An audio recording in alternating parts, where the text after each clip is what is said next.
Hello dear aspirants, welcome to Ramanujan Academy Maths Planet YouTube channel. నా పేరు ప్రశాంత్ రెడ్డి. నేను గత 11 సంవత్సరాలుగా ఆంధ్రప్రదేశ్ మరియు తెలంగాణ రాష్ట్రాల్లోని ప్రముఖ కోచింగ్ సెంటర్స్లో అర్థమెటిక్ అండ్ రీజనింగ్ ఫ్యాకల్టీగా పనిచేస్తున్నాను. సో ఈరోజు మీ ముందుకు ఎందుకు వచ్చానంటే ఆర్ఆర్బీ ఎన్టీపీసీ మరియు గ్రూప్ డీకి సంబంధించి పరీక్షల యొక్క తేదీ అనేటువంటిది డిసెంబర్ 15, 2020 నుంచి ప్రారంభం కాబోతుంది అన్న సంగతి మనకు ఆల్రెడీ తెలిసిందే. దీనికి సంబంధించి ఆల్రెడీ ఒక వీడియో కూడా మన ఛానల్లో చేయడం జరిగింది. సో దీంట్లో భాగంగా మనకి CBT1 ఎన్టీపీసీకి సంబంధించి CBT1 కావచ్చు, లేదా గ్రూప్ డీకి సంబంధించినటువంటి ఆ కంప్యూటర్ బేస్డ్ టెస్ట్లో యూజువల్గా మ్యాథమెటిక్స్ అనేటువంటి ఒక పార్ట్ ప్రముఖ పాత్ర పోషిస్తూ ఉంటుంది. ఈ మ్యాథమెటిక్స్ అనగానే దీంట్లో మనకి ముఖ్యంగా 2 భాగాలు ఉంటాయి. ఒకటి అర్థమెటిక్ పార్ట్ ఉంటుంది, మరొకటి ప్యూర్ మ్యాథమెటిక్స్ పార్ట్ ఉంటుంది. సో మీరు CBT1కి సంబంధించిన ఎన్టీపీసీ ఎగ్జామ్ తీసుకుంటే 30 మార్కుల మ్యాథ్స్ సెక్షన్లో మనకి 20 మార్క్స్ అనేటువంటివి యావరేజ్గా అర్థమెటిక్ పార్ట్ నుంచి, సో మిగతా 10 బిట్స్ అనేటువంటివి మనకు ప్యూర్ మ్యాథమెటిక్స్ నుంచి రావడం జరుగుతుంది. అదేవిధంగా గ్రూప్ డీకి సంబంధించి మనకు మ్యాథమెటిక్స్ నుంచి 25 క్వశ్చన్లు వస్తాయి. దీంట్లో భాగంగా మనకి సుమారు 8 నుంచి 10 క్వశ్చన్స్ ప్యూర్ మ్యాథమెటిక్స్ నుంచి రావడం జరుగుతుంది. మిగతా క్వశ్చన్స్ అనేటువంటివి అర్థమెటిక్ నుంచి రావడం జరుగుతుంది. సో మరి కాంపిటేటివ్ ఎగ్జామినేషన్కి ప్రిపేర్ అయ్యేటువంటి నాన్ మ్యాథ్స్ అభ్యర్థులకి ఈ మ్యాథమెటిక్స్ అనగానే ఒకంత వాళ్ళలో అలజడి మొదలవుతుంది. యూజువల్గా మరి ఈ ప్యూర్ మ్యాథమెటిక్స్లో భాగంగా ఎటువంటి అంశాలు మన రైల్వే ఎగ్జామినేషన్లో వస్తూ ఉంటాయి, ఆ ప్యూర్ మ్యాథమెటిక్స్ టాపిక్స్ని ఎంతవరకు చదివితే సరిపోతుంది అనే అంశాలను ఈ వీడియోలో మీతో పూర్తిగా పంచుకుంటాను. వీలైతే వీడియోని స్కిప్ చేయకుండా పూర్తిగా చూడండి. సో ఈ video end of the video definitely you will get the good information. So ఇక విషయంలోకి వెళ్తే మనకి రైల్వే ఎగ్జామినేషన్కి సంబంధించి పర్టికులర్గా ఆర్ఆర్బీ ఎన్టీపీసీ మరియు గ్రూప్ డీకి సంబంధించి ప్యూర్ మ్యాథమెటిక్స్లో భాగంగా ఒక 5 టాపిక్స్ అనేటువంటివి ప్రముఖ పాత్ర పోషిస్తుంటాయి. మీకు ఈ 5 టాపిక్స్ అనేటువంటివి స్క్రీన్ పైన కనిపిస్తున్నాయి కదా. సో మొదటి టాపిక్ వచ్చేసి ఎలిమెంటరీ ఆల్జిబ్రా, దీన్నే ప్రాథమిక బీజగణితం అంటాం. రెండో అంశం వచ్చేసి రేఖాగణితం, జామెట్రీ అంటాం. మూడో అంశం వచ్చేసి ఎలిమెంటరీ స్టాటిస్టిక్స్, సాంఖ్యాక శాస్త్రం. నాలుగో అంశం వచ్చేసి ట్రిగనామెట్రీ, త్రికోణమితి. ఇక చివరగా మెన్సురేషన్, క్షేత్రమితి అంటాం. దీంట్లో వైశాల్యాలు మరియు ఘనపరిమాణాలకు సంబంధించి మరి ఈ 5 టాపిక్స్ నుంచి మనకు సుమారుగా 10 మార్క్స్ వచ్చే అవకాశం ఉంది. సో మరి ఈ టాపిక్స్ని ఎంతవరకు చదివితే సరిపోతుంది? యూజువల్గా ప్యూర్ మ్యాథ్స్ అనగానే దాంట్లో రకరకాల కాన్సెప్ట్స్ ఉంటాయి, డెప్త్ లెవెల్ కాన్సెప్ట్స్ ఉంటాయి. సో ఇవే టాపిక్స్ మనకి SSC CHSLలో వస్తాయి, CGLలో వస్తాయి. మరి ఏ స్థాయిలో చదివితే సరిపోతుంది అనేటువంటి ప్రతి అంశాన్ని మీకు ఈ వీడియోలో క్షుణ్ణంగా వివరించే ప్రయత్నం చేస్తాను. దీంట్లో భాగంగా ముందుగా మనం ఫస్ట్ టాపిక్ తీసుకుందాం. మన ఫస్ట్ టాపిక్ నేమ్ వచ్చేసి ఏంటది? Elementary algebra. దీన్నే ప్రాథమిక బీజగణితము అని చెప్పి అంటామండి. సో ఏంటి ఈ ఆల్జిబ్రాకి? దీంట్లో మనం ప్రధానంగా కొన్ని అంశాలు ముందుగా మనం నేర్చుకోవాల్సి ఉంటుంది, ఫండమెంటల్స్. దాంట్లో భాగంగా ఏంటి అంటే ఆల్జిబ్రాయిక్ ఎక్స్ప్రెషన్స్, బీజీయ సమాసాలపైన మీకు కొంత అవగాహన ఉండాలి. ఏంటి బీజీయ సమాసాలు అంటే గణిత పరిక్రియలను ఉపయోగించి చరరాశి మరియు స్థిరరాశులతో కూడినటువంటి పదాన్ని మనం ఏమంటాము అంటే బీజీయ సమాసము అని చెప్పి మనం అనడం జరుగుతుంది. దీనికి సంబంధించి ఒక చిన్న ఎగ్జాంపుల్ తీసుకుంటే, for example let's say 3x + 7. So 3x + 7 అనేటువంటిది ఒక బీజీయ సమాసం. ఈ బీజీయ సమాసంలో 7 ఏమంటాము అంటే స్థిర పదము అంటాం. ఎక్స్ని ఏమంటాము అంటే చరరాశి అంటాం. ఇది స్థిరరాశి, ఇది చరరాశి. ఆ ఎక్స్ పక్కన ఉన్నటువంటి 3ని ఏమంటాము అంటే ఎక్స్ యొక్క గుణకము అని చెప్పి అంటాం, ద కోఎఫిషియంట్ ఆఫ్ ఎక్స్ అని చెప్పి అంటాం. సో ఇది ఒక పదం, ఇది ఒక బీజీయ సమాసం. సో ఈ విధంగా బీజీయ సమాసంలో ఒకే ఒక పదం ఉన్నట్లయితే దానిని ఏకపది అని, 2 పదాలు ఉన్నట్లయితే ద్విపది అని, అంతకన్నా ఎక్కువ పదాలు ఉన్నట్లయితే దానిని మనం బహుపది అని చెప్పి చెప్పడం జరుగుతూ ఉంటుంది.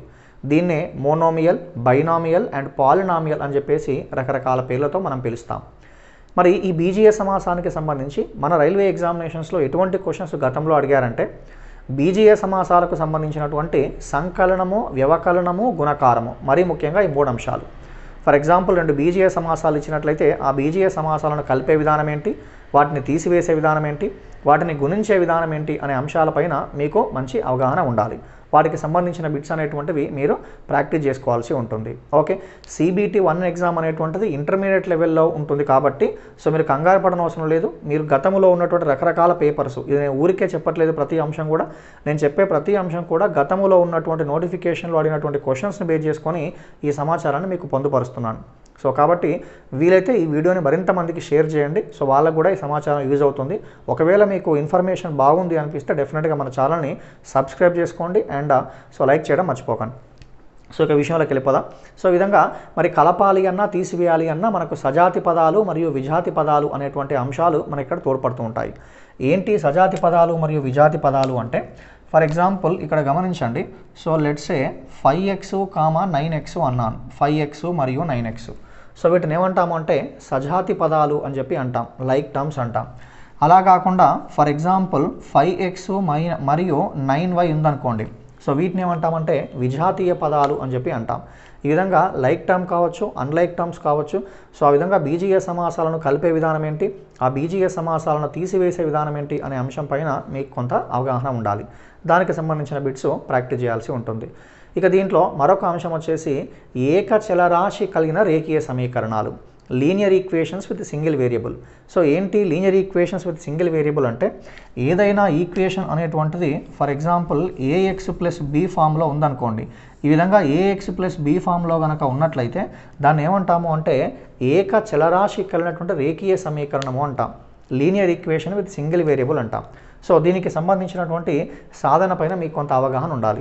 ఫర్ ఎగ్జాంపుల్ చాలా సింపుల్ బిట్స్ అడిగారండి. ఫర్ ఎగ్జాంపుల్ 5x - 10 = 0 అయినా x యొక్క విలువ ఎంతకు సమానం అని అడిగారు.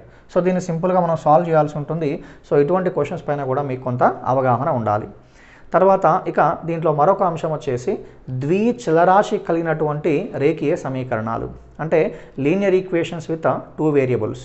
సో ఈ లీనియర్ ఈక్వేషన్స్ విత్ 2 వేరియబుల్స్కి మనం జనరల్ ఎగ్జాంపుల్గా ఏం చెప్పొచ్చు అంటే, so ax + by + c = 0. So దీంట్లో x, y అనేటువంటివి రెండు చరరాశులు కాబట్టి ద్విచరరాశి కలిగినటువంటి రేఖీయ సమీకరణాలు అని చెప్పి మనం అంటూ ఉంటాం. యూజువల్గా ఒక రేఖీయ సమీకరణానికి ఎన్ని చలరాశులు అయితే ఉంటాయో దానికి అన్ని విలువలు ఉంటాయి. సో కాబట్టి ఇక్కడ x అనేటువంటిది ఒకే చలరాశి ఉంది కాబట్టి దీనికి ఒక విలువ ఉంటుంది. ఇక్కడ x, y అనేటువంటివి రెండు చలరాశులు కాబట్టి వీటికి రెండు విలువలు వస్తాయి. మరి వీటిని సాధించాలి అంటే యూజువల్గా మనకు కనీసంగా రెండు సమీకరణాలు అవసరం. అంటే ఒక రేఖీయ సమీకరణంలో ఎన్ని చలరాశులు అయితే ఉంటాయో అన్ని సమీకరణాలు కనీసంగా ఉన్నప్పుడు మాత్రమే వాటి యొక్క సాధన అనేటువంటిది మనకు చేయడానికి వీలవుతుంది. ఈ అంశాలు గుర్తుంచుకోండి. సో ఇట్లా రేఖీయ సమీకరణాలు తీసుకున్నప్పుడు మనకు రకరకాల సాధనలు ఉంటాయండి. For example a1x + b1y + c1 = 0. అదేవిధంగా a2x + b2y + c2 = 0. Okay, so ఈ విధంగా వీటికి సంబంధించి ఓకే, సో ఈ రెండు రేఖీయ సమీకరణాల యొక్క జతలు తీసుకున్నప్పుడు వీటికి సాధన అనేటువంటిది ఉండవచ్చు లేదా ఉండకుండా ఉండవచ్చు. The system of equations may have solution or may not have solution. So ఒకవేళ దీనికి సొల్యూషన్ కనుక వ్యవస్థితం అయినట్లయితే that may not be unique, అది ఏకైకం కానవసరం లేదు, దానికి అనంత సాధనలు ఉంటాయి. సో దీనికి సంబంధించి కూడా మనకు కొన్ని కండిషన్స్ ఉంటాయి. ఏంటా కండిషన్స్ అంటే, ఫర్ ఎగ్జాంపుల్ a1/a2 = b1/b2 అయితే వాటికి ఏకైక సాధన ఉంది అంటాం. అలా కాకుండా ఈ a1/a2 = b1/b2 = c1/c2 అయితే ఆ రేఖీయ సమీకరణాల జతకి అనంతమైన సాధనలు ఉన్నాయి అంటాం. అదేవిధంగా ఫర్ ఎగ్జాంపుల్ a1/a2 = b1/b2 అవుతూ అది c1/c2కి ఈక్వల్ కాకపోతే అటువంటి రేఖీయ సమీకరణాల యొక్క జతకి సాధన అనేటువంటిది ఉండదు అంటాం. సో ఈ విధంగా ఇటువంటి అంశాలపైన కూడా మీకు మంచి పట్టు సాధించాల్సి ఉంటుంది. సో దీని తర్వాత ఇక బహుపదులు తీసుకుంటే బహుపదులకు సంబంధించి రిమైండర్ థీరము, ఫ్యాక్టర్ థీరము, అంటే ఒక బహుపది ఇచ్చినప్పుడు ఆ బహుపది యొక్క శూన్య విలువ కనుగొనేటువంటి విధానం, దాంతోపాటుగా ఒక బహుపది ఇచ్చినప్పుడు ఆ బహుపదికి కారణాంకాలు కనుగొనేటువంటి విధానం, దానిపైన మీకు గతంలో బిట్స్ అనేటువంటివి అడగడం జరిగింది. సో ఇటువంటి అంశాలపైన మీకు కొంత అవగాహన ఉండాలి. సో ఇక దాంతోపాటుగా వర్గ సమీకరణాలు, క్వాడ్రాటిక్ ఈక్వేషన్స్ అంటాం, క్వాడ్రాటిక్ ఈక్వేషన్స్. సో ఏంటా వర్గ సమీకరణాలు, ఏదైనా ఒక సమీకరణం అనేటువంటిది ax² + bx + c = 0 ఫామ్లో ఉందనుకోండి. సో అప్పుడు దాన్ని ఏమంటాము అంటే ఇది వర్గ సమీకరణం యొక్క సాధారణ రూపం అంట. దీని తరగతి అనేటువంటిది 2 కావున దీనికి ఆల్ఫా, బీటా అనేటువంటివి 2 మూలాలు ఉంటాయి. సో దీనికి సంబంధించి క్వశ్చన్స్ ఎలా అడుగుతారు అంటే 2 మూలాలు ఇచ్చేసి వర్గ సమీకరణం కనుగొనే విధానం, అలా కాకుండా వర్గ సమీకరణం ఇచ్చి వాటికి మూలాలు కనుగొనే విధానం, ఆ తర్వాత మూలాల యొక్క మొత్తము మరియు మూలాల యొక్క లబ్ధము, విచక్షణి, దాన్ని మనం డిస్క్రిమినెంట్ అంటాం. సో ఆ తర్వాత ఆ మూలాల యొక్క స్వభావం, nature of the roots. So ఇటువంటి అంశాలపైన మీరు ఫోకస్ చేయాల్సి ఉంటుంది. సో ఇక ఈ బీజగణితంలో భాగంగా మరొక అంశం ఏంటి అంటే ఆల్జిబ్రాయిక్ ఐడెంటిటీస్, బీజీయ సర్వ సమీకరణాలు అంటాం. ఏంటా బీజీయ సర్వ సమీకరణాలు అంటే మనం స్కూల్ లెవెల్లో నేర్చుకున్నటువంటి a+b², a-b², a+b a³ + b³, a³ - b³, a+b³, a-b³. So ఇటువంటి ఫార్ములాస్ అనేటువంటివి మీకు కొంత నేర్చుకొని ఉండాల్సి ఉంటుంది. ఓకే, తర్వాత ఇక దీంట్లో చివరగా మరొక అంశం వచ్చేసి లాస్ ఆఫ్ ఇండిసెస్, ఘాతాంక న్యాయాలు అని చెప్పి అంటాం. ఈ ఘాతాంక న్యాయాలకు సంబంధించినటువంటి కొన్ని ఫార్ములాస్ అనేటువంటివి ఆల్రెడీ నేను ఇక్కడ మీకు స్క్రీన్ పైన పొందుపరిచాను. సో ఇటువంటి ఫార్ములాస్ పైన కూడా గతంలో చాలా ఎన్టీపీసీ CBT1 ఎగ్జామినేషన్లో భాగంగా రకరకాల షిఫ్టుల్లో క్వశ్చన్స్ ఆడడం జరిగింది. సో ఓవరాల్గా ఇక్కడ మనకి ఎలిమెంటరీ ఆల్జిబ్రా అన్నప్పుడు ఈ అన్ని అంశాలపైన కూడా మీరు మంచి అవగాహన కలిగి ఉండాలి. అంటే బీజీయ సమాసాలకు సంబంధించి, సింగిల్ లీనియర్ ఈక్వేషన్స్కి సంబంధించి, దాంతోపాటు పాలినామియల్స్కి సంబంధించి, క్వాడ్రాటిక్ ఈక్వేషన్స్, సో ఆల్జిబ్రాయిక్ ఐడెంటిటీసు, చివరగా వచ్చేసి లాస్ ఆఫ్ ఇండిసెస్. సో ఇంకా వీలైతే కనుక మీరు సెట్స్, సమితులు అంటాం కదా, సో సమితులకు సంబంధించి కొంత బేసిక్ సమాచారం, సెట్ A సెట్ B ఇచ్చినప్పుడు A యూనియన్ B కానీ, A ఇంటర్సెక్షన్ B కానీ, వాటికి సంబంధించిన వెన్ డయాగ్రామ్స్ అనేటువంటి కనుగొనే విధానం కూడా మీకు అవగాహన ఉండాల్సి ఉంటుంది. ఇప్పుడు నేను చెప్పే ప్రతి పదం కూడా మీకు ఊరికే చెప్పట్లేదండి. I referred more than 100 papers. నా దగ్గర లిస్ట్ ఆఫ్ పేపర్స్ ఉన్న ఎన్టీపీసీకి సంబంధించి అవన్నీ కూడా రెఫర్ చేసి మీకు ఈ సమాచారాన్ని పొందుపరచడం జరుగుతుంది. ఓకే, కాబట్టి మీరు CBT లెవెల్ 1కి సంబంధించి లేదా గ్రూప్ Dకి సంబంధించి అయినా సరే ఈ విధంగా మీరు ప్రిపేర్ అయితే కనుక ఆల్జిబ్రాయిక్ ఈక్వేషన్స్ అంటే ఎలిమెంటరీ ఆల్జిబ్రా, ప్రాథమిక బీజగణితానికి సంబంధించి సరిపోతుంది. సో ఇక దీంట్లో ప్యూర్ మ్యాథ్స్లో భాగంగా మనకున్నటువంటి మరొక బ్యూటిఫుల్ టాపిక్ వచ్చేసి రేఖాగణితం, జామెట్రీ అంటాం. మరి దీనికి సంబంధించినటువంటి సమాచారం అనేటువంటిది ఎలా ఉంటుందో చూద్దాం. సో ఇక్కడ రేఖాగణితం అనగానే చాలామంది నాన్ మ్యాథమెటిక్స్ అభ్యర్థులు, మరికొందరు మ్యాథమెటిక్స్ అభ్యర్థులు కూడా ఒకంత భయానికి గురయ్యేటువంటి సంఘటనలు మనం చూసాం యూజువల్గా. ఎందుకంటే ఈ రేఖాగణితం అనగానే దీంట్లో సిద్ధాంతాలు ఉంటాయి, వాటిని సిద్ధాంతాలు వాటిని ప్రూవ్ చేసేటువంటి విధానం ఉంటుంది అని చెప్పేసి చాలామంది మనకు స్కూల్ లెవెల్లో కూడా వీటికి సంబంధించిన బేసిక్స్ అనేటువంటివి మరీ ముఖ్యంగా మనకు ఉండవు. సో కాబట్టి ఈ జామెట్రీ కూడా మనకు చాలా ఇంపార్టెంట్. ఈ జామెట్రీలో భాగంగా మీరు ప్రధానంగా ఏం నేర్చుకోవాలి అంటే వివిధ రకాల కోణాలపైన మీకు ముందుగా అవగాహన ఉండాలండి. ఏంటి? శూన్య కోణం, అల్ప కోణం, లంబ కోణం, అధిక కోణం, సరళ కోణం, పరావర్తన కోణం, సో సంపూర్ణ కోణం, ఇటువంటి కోణాలపైన మీకు కొంత అవగాహన ఉండాలి. దాంతోపాటుగా కాంప్లిమెంటరీ యాంగిల్స్, సప్లిమెంటరీ యాంగిల్స్ పైన రకరకాల పేపర్స్లో క్వశ్చన్స్ అనేది డెఫినెట్గా అడిగారండి. అంటే పూరక కోణాలు మరియు సంపూరక కోణాలు అని చెప్పి అంటాం. రెండు కోణాల మొత్తం 90 డిగ్రీలు అయితే వాటిని పరస్పరం పూరక కోణాలు అంటాం. రెండు కోణాల మొత్తం అనేటువంటిది 180 డిగ్రీలు అయితే వాటిని పరస్పరం సంపూరక కోణాలు అని చెప్పి అంటాం. ఈ విధంగా సప్లిమెంటరీ మరియు కాంప్లిమెంటరీ యాంగిల్స్ పైన మనకి క్వశ్చన్స్ గతంలో రకరకాల క్వశ్చన్స్ ఆడడం జరిగింది. సో ఇది దీనికి సంబంధించి అంటే జామెట్రీలో ప్రధానంగా మీకు ఏం అవగాహన ఉండాలి? సో ఈ కోణాలు మరియు వాటికి సంబంధించిన కొన్ని రకరకాల కోణాలు, దాంతోపాటుగా సమాంతర రేఖ యొక్క ధర్మాలు, తిర్యక్ రేఖ అనేటువంటిది సమాంతర రేఖలతో చేసేటువంటి కోణాలు. యూజువల్గా ఒక తిర్యక్ రేఖ అనేటువంటిది సమాంతర రేఖలతో 8 రకాల కోణాలు చేస్తూ ఉంటుంది. వాటిలో ఏకాంతర కోణాలని, ఏకబాహ్య కోణాలని, సాదృశ్య కోణాలని, సో ఇట్లా రకరకాల కోణాలు ఉంటాయి. వాటికి సంబంధించినటువంటి ప్రాథమిక అవగాహన మీకు ఉండాలి. దాంతోపాటుగా త్రిభుజాల్లో ఉన్నటువంటి 3 కోణాల మొత్తం అనేటువంటిది 180 డిగ్రీలు. సో వాటికి సంబంధించినటువంటి ధర్మాలు, త్రిభుజాలు మనకు మొత్తం 6 రకాలుగా ఉంటాయి. Based on angles 3 types, based on sides 3 types. మనకి కోణాలను బట్టి 3 రకాలుగా ఉంటాయి, భుజాలను బట్టి కూడా మనకి 3 రకాలుగా ఉంటాయి. సో వీటి యొక్క ధర్మాలు కూడా మీకు అవగాహన ఉండాలి. అదేవిధంగా క్వాడ్రిలాటరల్స్ మీకు కనిపిస్తున్నాయి కదా ఇక్కడ, క్వాడ్రిలాటరల్స్, సో చతుర్భుజాల్లో ఉన్నటువంటి 4 కోణాల మొత్తం వచ్చేసి 360 డిగ్రీలు. సో ఈ చతుర్భుజాలకు సంబంధించి మనకు మొత్తం 5 రకాల చతుర్భుజాలు ఉంటాయి. వాటికి సంబంధించిన ధర్మాలపైన కూడా మీకు మంచి అవగాహన అనేటువంటిది ఉండాల్సిన అవసరం ఉంది.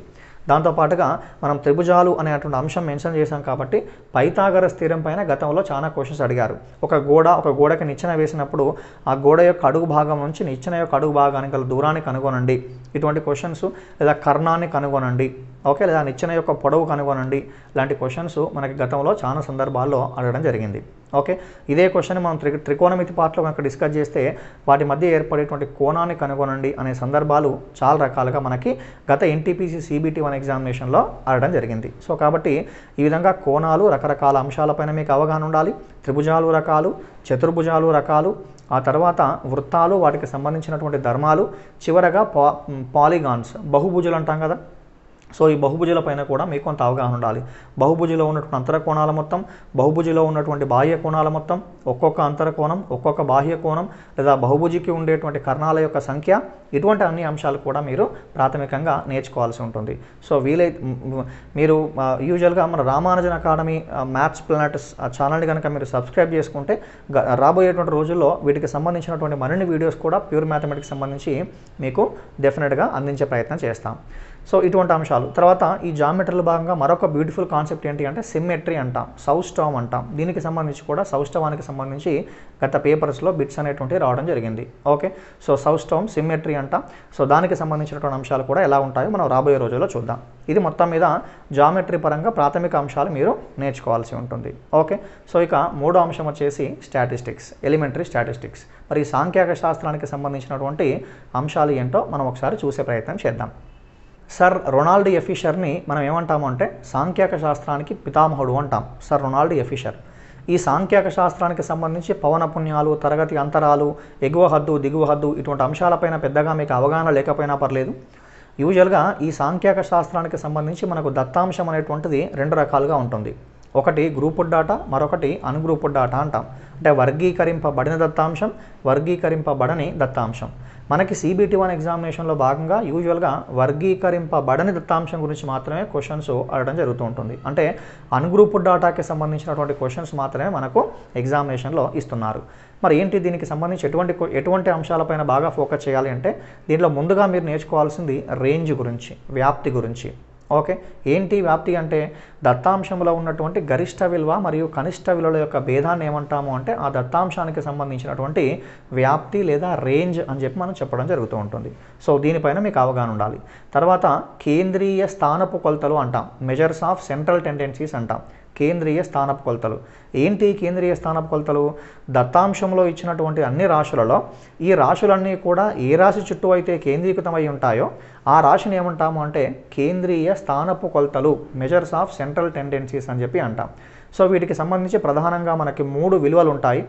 ఓకే, ఒకటి వచ్చేసి అంకగణిత సగటు, దాన్ని సింపుల్గా సగటు అంటాం. మధ్యగతము మరియు బాహులకము అంటే మీను, మీడియను, మోడు. సో ఇవి అవర్గీకృత దత్తాంశానికి మాత్రమే మీరు చూసుకోవాల్సి ఉంటుంది. ఓకే, సో వీటిపైన మీకు అవగాహన ఉండాలి. దాంతోపాటు ఈ మీను, మీడియను, మోడుకు సంబంధించినటువంటి ఆ మూడిటి మధ్య రిలేషన్ అనేటువంటిది కూడా మీకు అవగాహన ఉండాలి. సో ఇటువంటి అంశాలపైన మీరు ఫోకస్ చేయాలి. దీంట్లో సాంఖ్యక శాస్త్రంలో భాగంగా మరొక 3 అంశాలు ప్రతి పేపర్లో యూజువల్గా సగటు, మధ్యగతము, బాహులకం లాంటి అంశాల నుంచి ఒక క్వశ్చన్ వస్తుంది. దాంతోపాటు విస్తృతి, ప్రామాణిక విచలనము మరియు మధ్యమ విచలనము అనే అంశాల నుంచి మనకి మరో క్వశ్చన్ రావడం జరుగుతూ ఉంటుంది. ఓకే, ఏంటి? విస్తృతి వేరియన్స్ అంటాం. తర్వాత ప్రామాణిక విచలనము, స్టాండర్డ్ డీవియేషన్.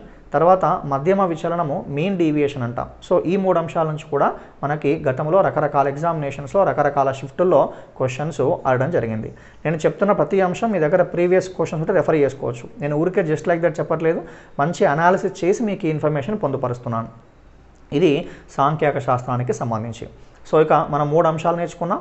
ఇక 4వ అంశం వచ్చేసి ట్రిగనామెట్రీ, త్రికోణమితి అంటాం. దీనికి సంబంధించి కూడా మనం చూసే ప్రయత్నం చేద్దాం.